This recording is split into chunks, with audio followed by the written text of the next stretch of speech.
Olá pessoal, tudo bem? A gente está aqui para a gravação de mais um episódio do De Casa Pensada. E antes da gente começar, queria só lembrar vocês para que vocês interajam com a gente, seja nos comentários fixos aqui do YouTube ou no nosso Instagram, que é o @d.casapensada.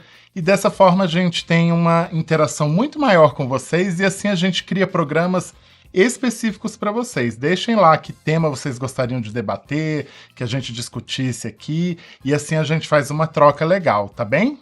Excelente! Inclusive hoje a gente vai fazer um episódio com um tema sugerido por um internauta muito interessante, que é uma coisa que todo mundo pergunta pra gente. Então é dinheiro, beleza e estratégia. O que é isso? Como é que a arquitetura pode valorizar o seu imóvel? Isso mesmo. Um consenso que a gente já teve aqui é que projeto de arquitetura valoriza imóvel. A gente já cansou de ver anúncio, né, de aluguel, de venda, de imóvel falando com projeto de arquitetura, reforma feita por arquiteto, e de fato a gente já viu que a maioria das vezes o valor é mais alto, né? É um argumento, é um super argumento de venda, né? A gente falou, vamos falar de dinheiro, vamos falar um pouco de estética, vamos falar de estratégia, mas o que eu quis dizer com valorizar, e eu acho que a gente pode discutir aqui um pouquinho, o que é valorizar um imóvel, né? Porque quando fala valorizar, a gente pensa assim, todo cliente nosso, obviamente, está valorizando o imóvel dele quando contrata um projeto, né? Mas a gente também tem que falar um pouquinho na valorização financeira de fato, né? O que o cliente vai ganhar com isso e o que o cliente não vai ganhar, porque perder não vai, né? Mas assim... Acaba sendo dois pontos, né? Se o imóvel vai passar a valer mais e a velocidade de venda, né? Essa liquidez, né? Liquidez do imóvel. E também tem dois cenários possíveis. Quando você vai habitar o imóvel, né? Então é um tipo de investimento que é mais sólido, é para você usar, então... Os critérios mudam, né? Os critérios são diferentes. Ou quando é para um investimento. Hoje em dia é muito comum pessoas comprarem imóveis, fazerem uma mudança ali rápida e colocarem para aluguéis de curta temporada como uma forma de investimento, de crescimento de patrimônio. Ai, boa! Então eu acho que são investimentos diferentes. Para morar, né? Para comprar, para morar... e para investimento. E seja qual for a intenção, se a gente fala de valorização, ou seja, de ganho de dinheiro nesse processo, sempre envolve o que a gente chama de uma boa compra, né? Você saber selecionar de partida o imóvel que você está comprando. O que significa uma boa compra? Vamos primeiro falar de imóveis que o cliente reforma e vai morar nele, para morar. E de tipos de moradia também, que eu acho que é importante a gente entender que às vezes o cliente compra aquele imóvel, que a gente chama de um imóvel degrau, que a gente compra, o cliente vai passar 2, 3 anos ali morando naquele apartamento, até 5, 7, mas já com a intenção de mudar para outro imóvel, né? Seja maior ou seja para uma casa. Então, vamos falar desse tipo e depois a gente entra nessa parte do investimento que o Marcelo estava falando, né? Que são dois pontos importantes. Não deixa de ser um investimento, claro, né? Do imóvel. Mas quando a gente fala em morar, a gente tem que pensar um pouquinho diferente, porque a gente está falando da qualidade de vida de um cliente já num projeto um pouquinho mais personalizado, né? Correto. Quando a Renata pergunta o que é exatamente um bom investimento, eu acho que a gente precisa, assim como a gente sempre vai frisar que a contratação de um bom profissional de arquitetura só traz benefícios para uma mudança ou para algum tipo de intervenção em um imóvel, quando a gente fala de compra, a gente tem um nicho específico também, que é o dos corretores, né? Eu acho que um bom corretor que entenda da região que você queira comprar, que entenda do tipo de imóvel e o tipo de transformação ou não que você vai querer fazer ali, tem toda a capacidade para te apresentar alguma coisa interessante, porque não só para ganhar dinheiro em cima, mas quando você vai comprar para morar, é sempre bom também fazer uma boa escolha, né? Eu acho. E aí esse conceito de boa compra, quando a gente está falando em morar, já vai ter critérios específicos, né? Eu acho esse lance do corretor super sensível, é importante ter alguém que você confie, né? Porque quando você tá todo ali, o corretor tem um papel de vendedor, tem uma sedução ali que você acaba em vários momentos se sentindo enganado, inseguro. Então é legal você ter alguém que você confie, que tá te propondo um bom negócio. Boa. E aí, pensando assim, critérios de uma boa compra para morar. A gente já falou muito sobre localização, que é importante. A gente tem algumas coisas que é importante a gente mexer no imóvel antes de se mudar. Então, entender esse tempo que a gente vai ter para se mudar, o que você tá disposto a fazer, quanto você tá disposto a gastar. Por exemplo, que eu acho assim, que se não mexer antes de entrar, não mexe mais, é piso. Trocar piso, ou que seja fazer um sinteco, qualquer coisa vai mexer no piso, depois que você tá morando com seus móveis com lá. tudo em cima, né? Você vai adiar isso quando você vê, passou 10 anos e você não trocou. E outra coisa que eu acho importante é a esquadria também, né? Se a janela não fecha direito, é um imóvel antigo, é ainda de ferro, não tá funcionando. Você vai arrancar uma janela com você morando? Com chuva, você tem infiltração. Não, falou de chuva, já me arrepiou aqui. Porque quando a gente tá falando de residência, gente, se tem uma coisa que me arrepia é telhado. Um telhado funcionando é uma benção, é uma benção. Então, se você já compra um imóvel, uma casa, uma loja, o que for, que o telhado não está funcionando, você já está 50 passos atrás. Porque o que você vai gastar para refazer esse telhado, fazer ele funcionar. E é um ajuste inadiável, né? O telhado não funcionante. Claro, é chover desaba na tua cama. sobre a sua cabeça. Possibilita o uso, né? Não é igual, a parte elétrica não está muito boa, né? Que dá pra ir trocando com você dentro do apartamento, não pode ligar o ar-condicionado e tomar banho ao mesmo tempo. Mas você tem escolha, a gente resolve, Aí a gente tem escalas também de problemas, né? Porque falando de casa, tem o telhado e a esquadria. Quando fala de esquadria, a gente pensa mais em apartamento, que são só as fachadas, né? Então... mas casa já vira um outro porte, né? E aí que eu acho que pode se transformar numa boa compra, né? De repente, você pagar um pouquinho mais caro num imóvel, mas que já tá... Que já esteja revisado, né? Digamos você já assim. tá satisfeito com o piso, ou com o telhado, ou com a esquadria, já é um adianto. Dinheiro que vale pagar. Né? Não, sabe o que isso quer dizer? O que a gente sempre reforça?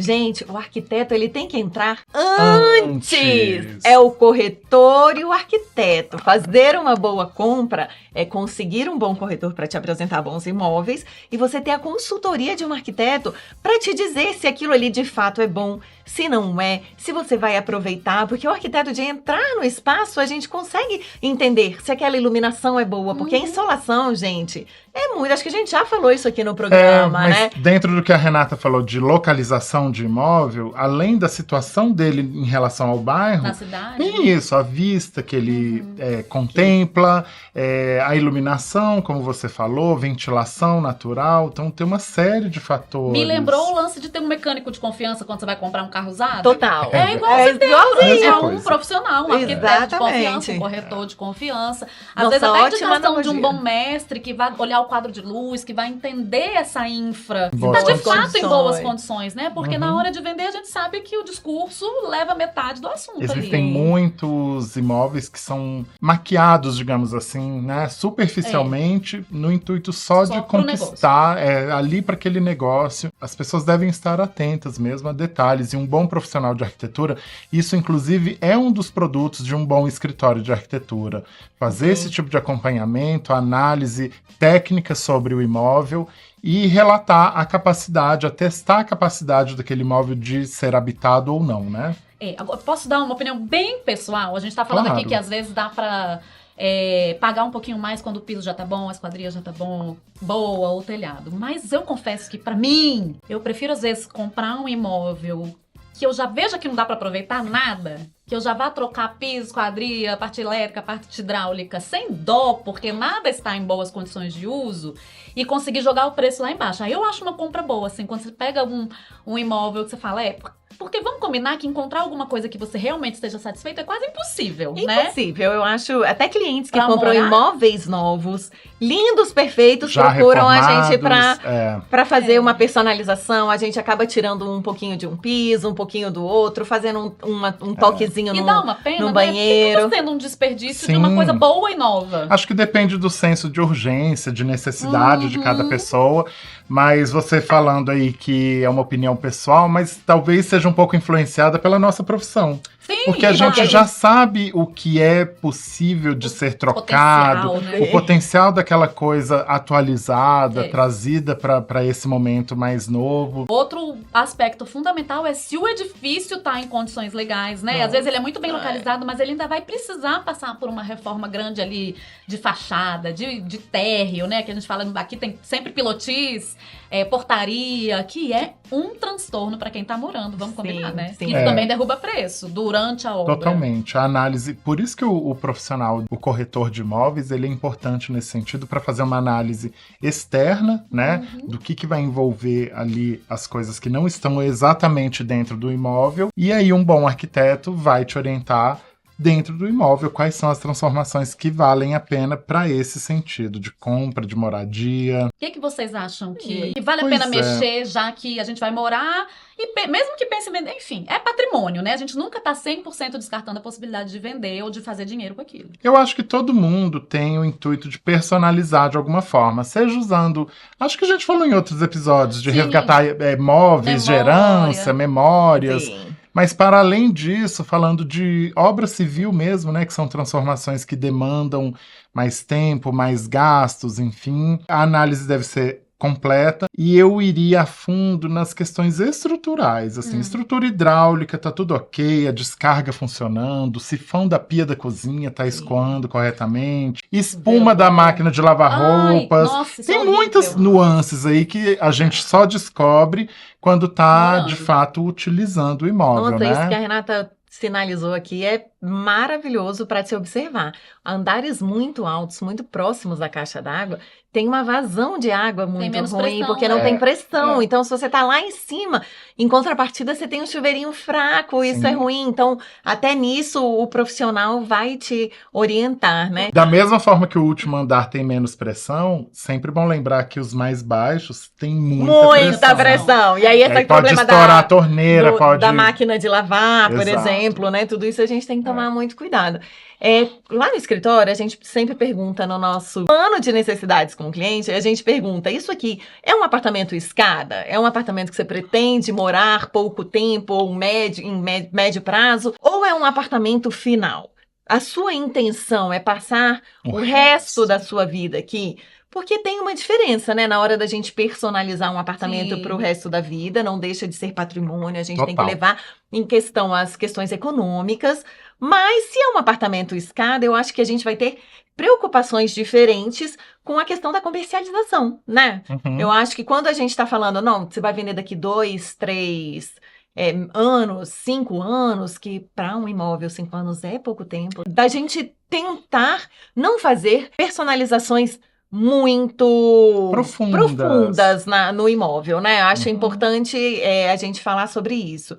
Uma coisa que a gente, assim, conversou antes do episódio, que eu acho que a gente tem um pouquinho de divergência, é a questão de número de quartos, números de banheiros, né? Então, assim, você pegando um imóvel, o que a gente mudaria de fato e o que a gente não mudaria, que vocês acham que a gente poderia se complicar aí na hora da comercialização, da liquidez do imóvel? Eu, por exemplo, sou uma defensora de menos quartos e quartos maiores. Eu preciso hoje, na minha vida, de 3 quartos. E aí, dependendo do cliente, da condição de cada um, eu não transformaria 2 quartos, 3 quartos em 2, porque vai me faltar o espaço que hoje eu uso como escritório, como home office, para estudar com as crianças, né? Já estão numa fase que estudam muito, então eu não abriria mão.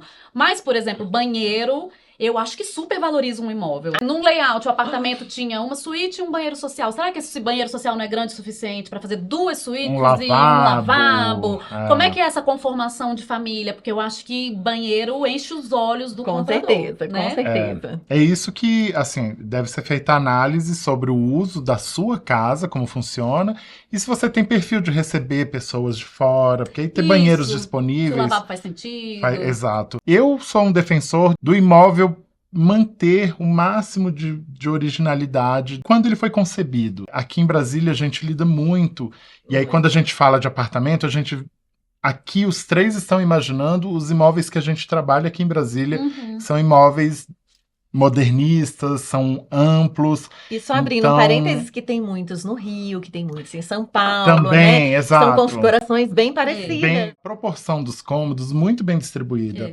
Os quartos, como dormitórios mesmo, não são ambientes de uso diuturno, né? E as salas amplas, a cozinha geralmente também um pouco mais espaçosa. Ao passo que esses apartamentos de hoje em dia, que são entregues novos pelas construtoras, é tudo mais apertado, priorizando a máxima quantidade de cômodos e não o conforto de cada um deles. Coloca numa área de 90 metros quadrados, 4 quartos. 4 suítes.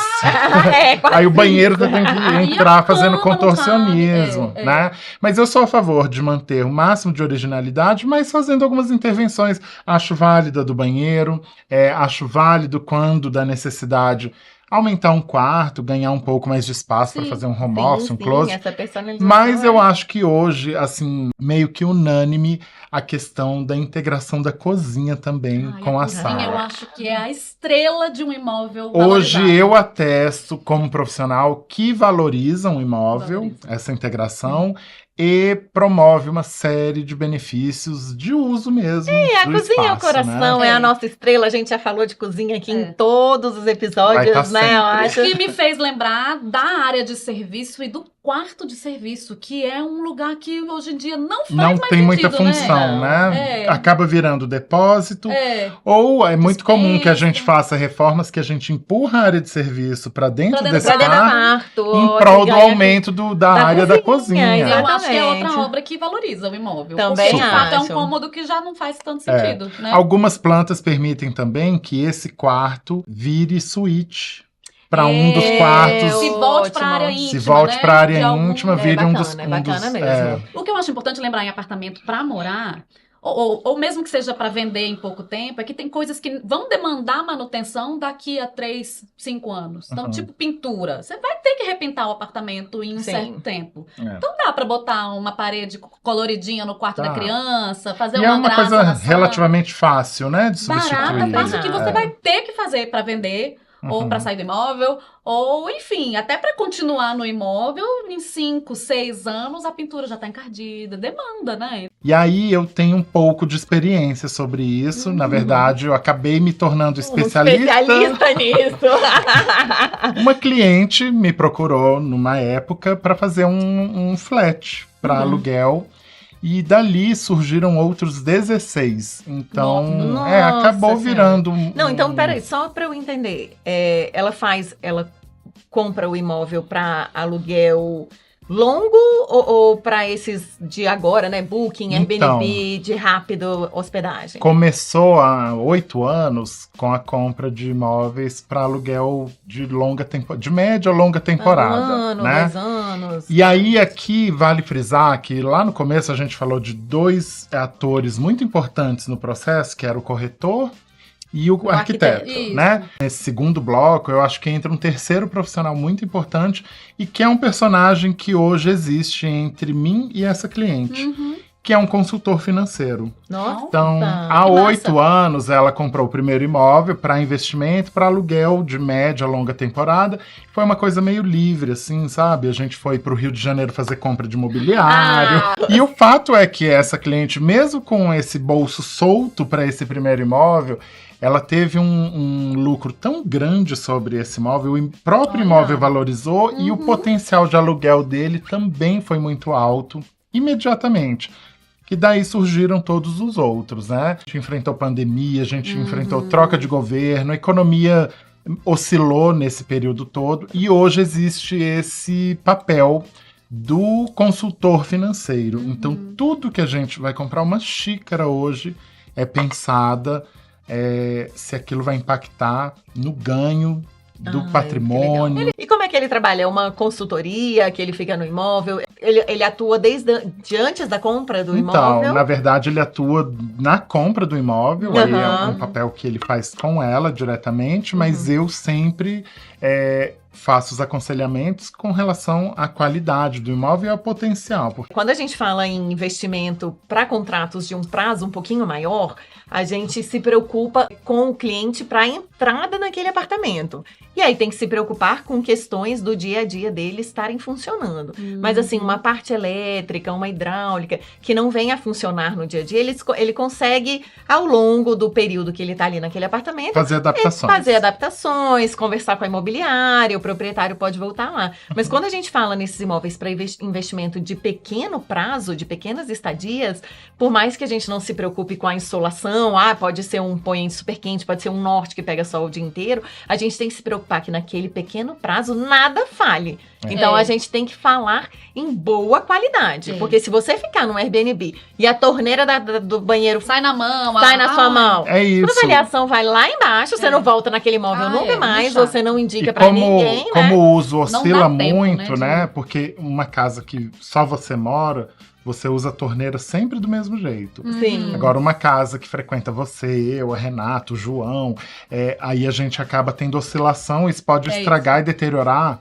Isso pode não, isso com certeza vai acontecer. Uma intensidade de uso muito maior, né? Então, por pessoas diferentes. Acho que escolhas de bons materiais, de produtos de boa qualidade é imprescindível, assim como a gente entra também no mood do espaço, com escolhas neutras, né? Sim. Para um imóvel desse tipo, não cabe, por exemplo, colocar uma torneira dourada, um revestimento super chamativo, alguma coisa que vá... caia com o tempo também, né? Que entra em desuso, geralmente tem um investimento mais alto no início, é verdade. Né? Para curta temporada, dá até para fazer um cálculo de melhor custo-benefício, né? Não necessariamente a gente precisa de materiais tão nobres, desde que sejam de baixa manutenção. Né? E dá para ser nobre e com custo controlado. Essa questão do estético nesses imóveis que são de curta temporada, né? Comprados para investimento de aluguel faz muito. Claro que estético faz diferença em tudo, né, gente? Mas estético, a Rena adora falar uma coisa assim: bonito é a parte fácil. E é mesmo, né? Deixar bonito. Mas é importante esse impacto, né? De quando a gente entra no apartamento, entra na casa e acha aquilo lindo, maravilhoso. Eu acho esse foco legal pra curta temporada. Quando eu penso em maior, assim, eu que sou a rata, né, do site dos de corretagem, gosto de ficar Tem vendo procurado imóvel. essa semana? Graças a Deus, não me bota... Mas o que eu acho, assim, aí a gente vai para um caminho de neutralidade muito maior, em apartamento para aluguel de longo prazo, né? Contrato de 30 meses, essas coisas assim. Quando eu entro num apartamento que eu tenho pretensão de alugar por mais tempo, primeiro ele tem que funcionar. Eu acho que essa ideia de que os cômodos funcionem bem e que esteja tudo em ordem é essencial. E que me dê a chance de eu entrar com a minha alma ali, com a minha personalização, que já não esteja tão marcado. Eu já visitei apartamentos, assim, bizarros, que não deviam estar para alugar, gente, assim, sem condição de uso. Piso muito ruim, esquadria muito ruim. E a própria planta, assim, a divisão dos cômodos, muito ruim, que a gente chama de layout, né? Entrando no aluguel, já visitei apartamentos, assim, enormes, com um banheiro na área íntima. Não tinha nem uma suíte, era um banheiro. E quantos quartos? É comum, né? Assim, eram 3 quartos, 3 ou 4 quartos com um banheiro. Um banheiro. Não gente, e não é comercialmente viável, não é viável para a família que vai morar ali dentro. Como é que você vai dividir? Se você tem 4 quartos, supõe-se que você está ocupando os quartos. Na minha cabeça, é o tipo de imóvel que tem que estar para venda. O pensamento da pessoa que tem um imóvel desse, que a gente usa um termo, seria um imóvel potencial para flipar, né? Adoro. É um house flipping? Acho que é house flipping, um termo que se usa aí no mercado para imóveis podres, como esses que a Renata falou, que não tem a menor condição de habitabilidade imediata e, no entanto, estão para aluguel, né? E esses imóveis seriam rapidamente transformados, densamente ou mais leve, mas colocados à venda ou para o próprio aluguel, mas depois de passar por esse processo, Exatamente, eu acho. A gente tem um cliente que já fez algumas vezes isso com a gente e ele virou um especialista na área. A gente até chamou ele aqui para dar um depoimento pra gente. Vamos colocar um vídeo dele. Então. Vamos ver o que o Vitor tem para falar pra gente? Boa tarde, pessoal do Casa Pensada. Eu me chamo Vitor Hugo. Muito obrigado pelo convite. Desde já dou boa sorte para vocês nesse novo projeto. Quero dizer que sou cliente parceiro e amigo do Estúdio AZ há mais de 10 anos, tenho quase uma dezena de projetos, seja para imóveis para minha residência da minha família, seja para imóveis de locação em plataformas como Airbnb e Booking, que é o assunto aqui hoje. Bom, quero dizer que nesses imóveis de aluguel em plataformas como Airbnb e Booking, que é o assunto aqui hoje, imóveis de 20 a 50 metros, é muito interessante a contratação de um escritório de arquitetura de confiança, como o Estúdio AZ é para mim. Em todos os meus casos, em todos os meus imóveis, houve valorização imediata no valor final e também no valor da diária. Em todos esses apartamentos que eu tenho, ou que eu tive, a ocupação sempre foi muito alta, demanda altíssima e a venda rápida e com uma boa valorização. Costumo dizer que quando o mercado não está bom, quando o momento do país não está bom para venda, que é o caso, taxa Selic alta, crédito caro, eu vendo em 20, 30 dias. E quando está muito bom, eu vendo em 24, 48 horas, como já aconteceu mais de uma vez. Até brinco, o mercado não está bom. Eu falo, então tá bom, vou vender em 20 a 30 dias. O mercado está bom, aquecido, eu vendo em até 48 horas, 72 horas. Então, busquem um escritório da confiança de vocês, invistam nesse tipo de imóvel para reforma, isso valoriza o empreendimento, torna-o muito mais atrativo, muito mais atraente, seja para aluguel, seja para venda. Bom, pessoal, é isso. Mais uma vez, boa sorte para vocês. Espero ter ajudado. Mais uma vez, foi um prazer. Muito obrigado pelo convite. Tchau, tchau. Vitor, querida.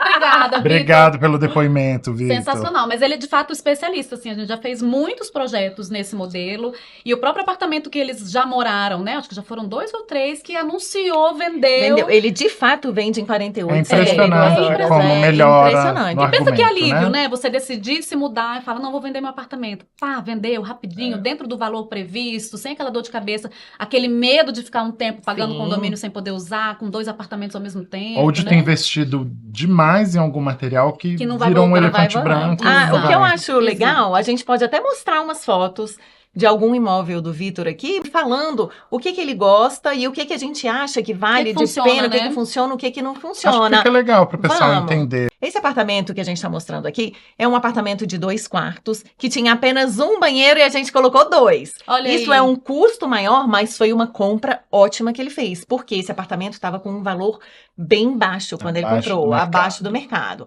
Então, a gente optou por fazer 2 banheiros. Uma coisa que o Vitor sempre faz é a troca do piso e faz um bom mobiliário. Eu acho. Piso. Dependendo do lugar, a gente faz uma análise de custo-benefício, se a gente vai de fato trocar o piso por um porcelanato ou se a gente vai colocar um vinílico ali em cima daquilo tudo. Curtas temperadas. A gente põe o vinílico porque é super confortável. Você fica piso ali, resistente, piso resistente, é bem bacana. E encurta demais a obra, né? Você não tem tanto tempo do imóvel parado. Em 2 dias você tem um piso completamente transformado. Completamente transformado. Então a gente faz isso, dá uma pintura na casa bem básica, né? A gente escolhe um tom neutro, pinta a casa e coloca um mobiliário de encher os olhos. E tem outro ponto que eu tô vendo aí nas fotos também, que é iluminação, né, gente? Iluminação sempre, gente. Você vê que as peças são bonitas, é uma iluminação mais flexível também, né? Os trilhos são super legais, né? São muito versáteis, né? Você posiciona da forma que melhor convém ali. E esse tipo de solução da iluminação, acho que entra tanto para os de curta quanto os de longa temporada, né? Porque a iluminação transforma tudo, gente. E traz um conforto visual, assim, absurdo. Faz a gente se sentir em casa, num imóvel acolhido, né? No primeiro ato, assim. Acho que é super no fator encantamento, né? Entrou e já fala, uau! Não, é bom para exemplificar esse apartamento, porque esse, no caso, o Vitor chegou a colocar no mobiliário, cama, sofá, tapete, enxoval, como a gente fala, exatamente, ele produziu.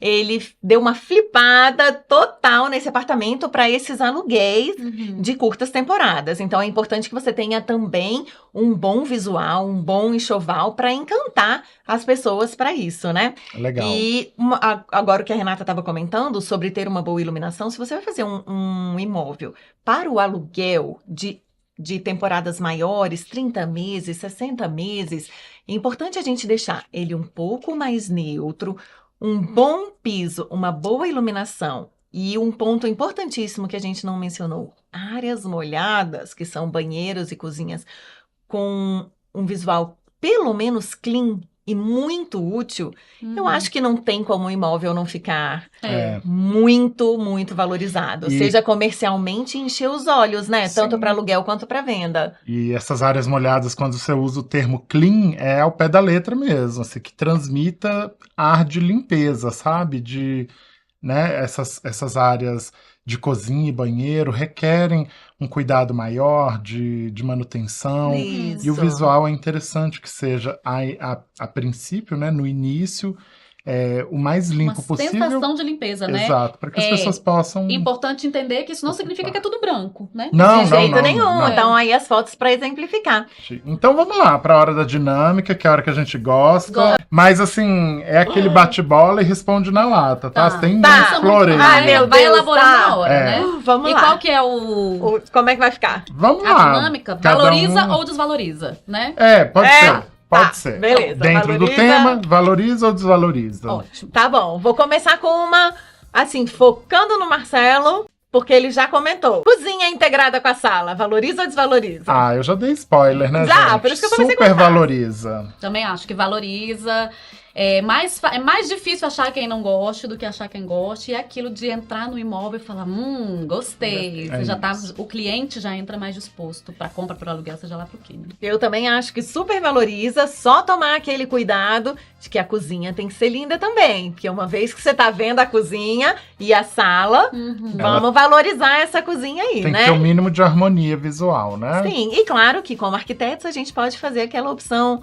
A cozinha que abre e a cozinha que fecha. Ela pode estar aberta, mas se alguém se incomodar, ela também pode fechar, né? Eu tenho uma menos consensual. Ai, meu Deus. Piso de porcelanato. Valoriza ou desvaloriza? Puxa, aí é um depende tão grande, né? Mas eu iria no valoriza. Porque, de toda forma, eu sou fã de porcelanato, tá? Porque tem uma leva de arquitetos que defende... Só pisos de materiais naturais. Mas o porcelanato é uma baita de uma invenção. É um piso ultra compacto. Tecnologia maravilhosa. Tem um conforto visual quando você faz uma boa escolha, né? E aplica um bom porcelanato. Ele não vai manchar. Ele dificilmente vai arranhar. Dificilmente vai te incomodar no dia a dia com a limpeza. Porque... Geralmente é de fácil limpeza e te dá uma uniformidade visual, assim, que é um dos fatores que encantam quando você chega no imóvel. E tem o fator sensacional do porcelanato, que é a baixa ou nenhuma manutenção, né? É isso. Se você vai botar para alugar, ou para curta ou para longa temporada, ou mesmo para vender, também, só por favor, valoriza. Eu também vou no valoriza. Tem um porém? Tem um porém. É isso que eu quero entrar. Tem uma exceção aí que eu acho... válida ressaltar. O piso de madeira, ele foi usado muito nas décadas anteriores, né? E aí eu acho quase criminoso a gente tirar um piso de madeira maciça para colocar um porcelanato. Se aquele piso ainda tem como ser recuperado. Claro que quando ele está muito estragado, não tem mais recuperação, fica complicado. Mas o conforto que você tem num piso de madeira e o valor agregado que você tem num piso de madeira nobre, né? É muito, muito nobre para se tirar um piso de madeira e colocar um porcelanato. Mas confesso que se você vai comprar um imóvel, alugar um imóvel, você chega, tem aquele porcelanato ali bem bonito, né? Que deixa o seu apartamento muito harmônico, você vai bater o olho e vai valorizar. Financeiramente, sem dúvidas, mas né? Isso concordo. Não é para colocar porcelanato... Na cabeça, no corpo. Não significa que o porcelanato é garantia de sucesso em qualquer situação, qualquer porcelanato. E não é de qualquer jeito. E não é de qualquer jeito. Mas isso me faz pensar nesse lance de você estar trocando um piso mais nobre por um porcelanato. Numa outra polêmica que aí eu acho que talvez a gente concorde menos, que é o piso de granito. Piso de granito valoriza ou desvaloriza? Assim, de bate-pronto, valoriza. Valoriza porque é um material nobre, é um material natural. Eu acho que se você tiver com um arquiteto, abro essa exceção também, esse parênteses, se você tiver acompanhado de um arquiteto, é um item que pode valorizar o seu apartamento, sim. Mas ele também pode desvalorizar. Mas na minha opinião aqui, eu acho que valoriza se você tiver um arquiteto. Não, então a gente bateu para uma cliente e trabalhar num imóvel enorme, desses enormes mesmo, um apartamento de altíssimo padrão. E a hora que eu entrei, o granito me incomodou absurdamente. Porque granito tem aqueles grânulos, né? Ele tem um desenho. Pintadão, né? Ele é muito marcante. E esse era branco com grânulos pretos, assim, sabe? E ela falou, eu comprei esse imóvel só por causa do granito. A gente com bons repertórios, né? Modéstia à parte. Eu primeiro retirei aqueles rodapés altos. E aí, a gente fez as combinações do mobiliário. Ela gosta de mobiliário caro, bom. Os móveis todos puxaram os tons do granito. O granito, a gente fez uma lixa leve nele para tirar aquele polido imediato. Maravilhoso. Isso já é e tapetes, a ambientação fez toda a diferença. Eu não tenho foto para mostrar aqui, mas depois eu vou ver se a gente coloca num carrossel lá no Instagram. Legal. Né? Boa, eu quero ver.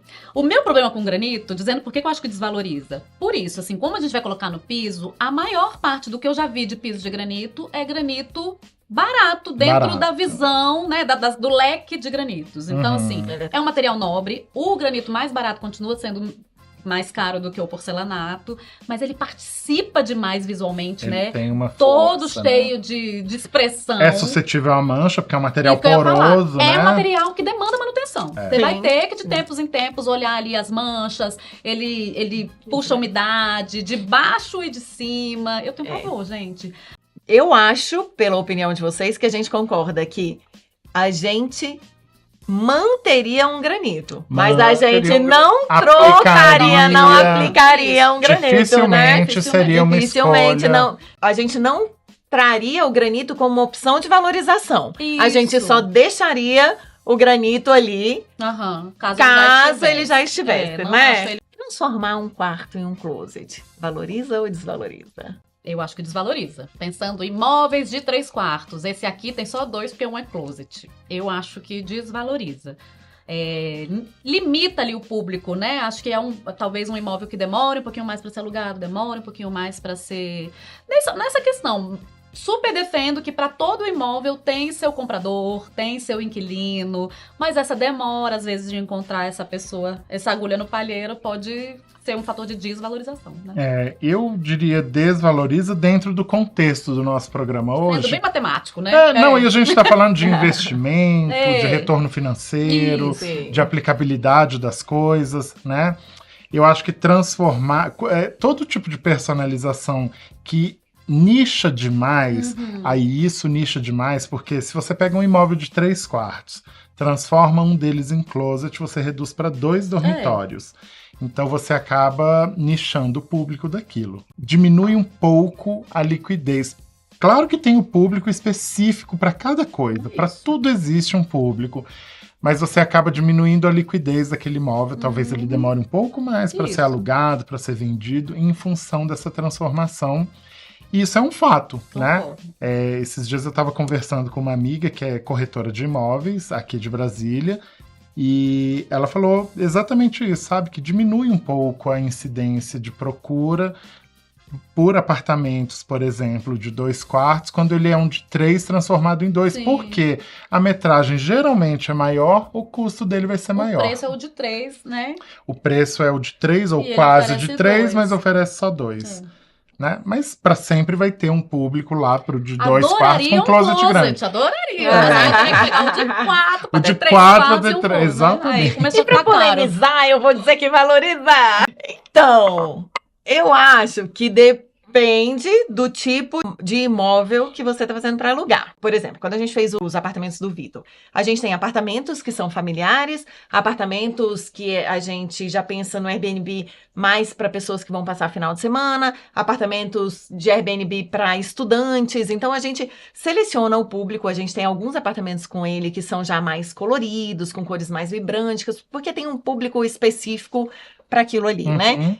E aí eu acho que se você compra com essa ideia já de quem é o seu público, o closet é um fator que enche muito os olhos. Então, quando a gente fala assim, esse apartamento aqui está numa localização na cidade, que a gente vai colocar já para pessoas mais velhas que estão saindo, quando a gente define uma persona para aquele apartamento, o closet, ele é um chamariz. As coisas que a gente escuta muito no escritório o meu sonho é ter um closet imenso. A gente escuta isso muito, né? Sonho. Então, se você define que aquele apartamento é para um casal ou para uma família com um filho, ele já tem que ter um custo um pouquinho mais elevado, né? Porque quando você pensa em um grande closet, você já está pensando em alguém que tem uma situação financeira mais alta. E aí, se você está fazendo para aquele público, eu acredito que um quarto virá transformado em um closet, é sim um fator de valorização. Eu acho que a gente cai num fator que aí eu acho que valoriza. Já dei a resposta antes, né? Que é o da marcenaria planejada. Uma boa marcenaria no apartamento. Valoriza ou desvaloriza? Valoriza. Aí eu acho que a gente cai nesse ponto. Bem planejada uma marcenaria, valoriza demais. Valoriza. Cozinha, quarto, sala. Na sala nem precisa Eu tanto, diria, né? sobretudo, a cozinha. Sobretudo a cozinha. Se você chegar num imóvel, eu já passei por esse processo de alugar imóvel, vocês também, né? Super. E quando você chega e vê que a cozinha tá bem acomodada, né, aquilo já te dá uma paz. Um problema maior. menos pra Porque resolver. no quarto dá pra improvisar, tem arara, dá pra comprar armário, sei lá, dá pra fazer de outras formas. Pelo menos imediatamente. Agora, cozinha é uma coisa mais cara, dispendiosa, trabalhosa. Sim. Então, quando a cozinha está bem planejada, já é um grande adianto. Mas eu concordo que ao longo da casa inteira, quanto mais, melhor, né? Marcenaria vira um fator de valorização. Lembrei de um super polêmico. Vivi 27 anos na casa dos meus pais. E lá, os quartos têm carpete. E eu amo! Porque quando a gente fala valoriza ou desvaloriza, aí o bicho pega. Mas que é uma delícia, é uma delícia. Eu vou direto, assim, sem incisivo. Desvaloriza. Eu também. Eu acho que a grande massa de pessoas que chegar a um imóvel para comprar ou para alugar e virem um piso de carpete, eu acho que elas vão imediatamente recusar. E se fosse comercial, corporativo? Aí já é bem aceito, né? Porque hoje em dia tem até aqueles carpetes de placas, né? E aí a pelagem é mais baixa, é uma coisa acrílica. Ele normalmente em placas é para manutenção, passagem de fiação, coloca uma tomada aqui, puxa uma placa. Não, e queimou, caiu manchou né? um negócio, você tira uma placa e repõe só aquela placa. São muitas pessoas, então ele trabalha com uma função acústica fundamental, né? Que o porcelanato não daria de conforto ou qualquer outro piso. Mas essa coisa do tráfego, assim, falar que é um piso que se deteriora muito fácil, isso aí já foi caído por terra. Não. A gente tem até em aeroportos, assim, alguns lounges, alguns espaços com piso de carpete, o tráfego ali é ilimitado. O que me pega seria a limpeza mesmo, assim. Talvez você achar que tá sujo, né? E ácaro, poeira. Mas tem materiais já de fibras acrílicas que são antialergênicos, que são fáceis de manutenção, enfim. Eu acho que é questão de achar a tecnologia certa para o lugar certo. Aquilo, vai nichar tanto que perde liquidez, né? Foca demais no público específico. Vou falar uma bem facinho. Iluminação. Ai, bem feita, valoriza demais. Valoriza. Amarelinha, confortável, valoriza, bem pensado. Amarelo sempre, né? Amarelo, no mínimo, amarela. No mínimo, amarelo. Se precisar, amarela. Mas se dá um jeitinho, amarela. Se for trocar só uma lâmpada, amarela. E um dia a gente pode até fazer um programa um pouco mais ilustrativo sobre esse tipo iluminação, de assunto. dar uma focada. Na iluminação, algumas coisas, e mostrar para as pessoas, até pra gente educar as pessoas quando forem a um home center, repor uma lâmpada lá que queimou, comprar a lâmpada certa, comprar a lâmpada amarela, maravilhoso, promover conforto visual ali, né? Comenta, o que vocês acham? Se esse tema é interessante para vocês, se vocês gostariam da nossa assessoria também nessa palavra sobre iluminação, né? Vai ser legal. E a gente esqueceu de um que a gente falou que ia voltar falando, que a Renata começou a falar de cores de paredes. Se a gente usar uma parede mais vibrante, mais escura, valoriza ou desvaloriza? Então, na hora que você está colocando para venda ou para aluguel, eu acho que desvaloriza. Mas para o seu uso por um tempo, não vejo problema, não. Eu acho que valoriza, ponto que se for feita uma escolha, né, boa e dentro do contexto ali, você causa um impacto e aquilo, de repente... bem escolhido, né? É um argumento de assunto, conquista. se você tem um bom arquiteto, contratou uma boa consultoria, vai dar tudo certo. O resumo. A gente pode pegar essa fala para o final de todos os programas. Então é isso, gente. Espero que vocês tenham gostado. Não esqueçam de nos seguir nas redes sociais, aqui no YouTube. Coloque ali nos comentários que ficam pra gente ver depois. E lá no nosso Instagram, @dde.casapensada. Exato. E pra gente é muito importante a participação de vocês, porque só assim a gente faz um programa especialmente para vocês. É isso aí, gente. Até o próximo episódio, então, com novos temas e novas polêmicas. Tchau, tchau. Tchau, tchau.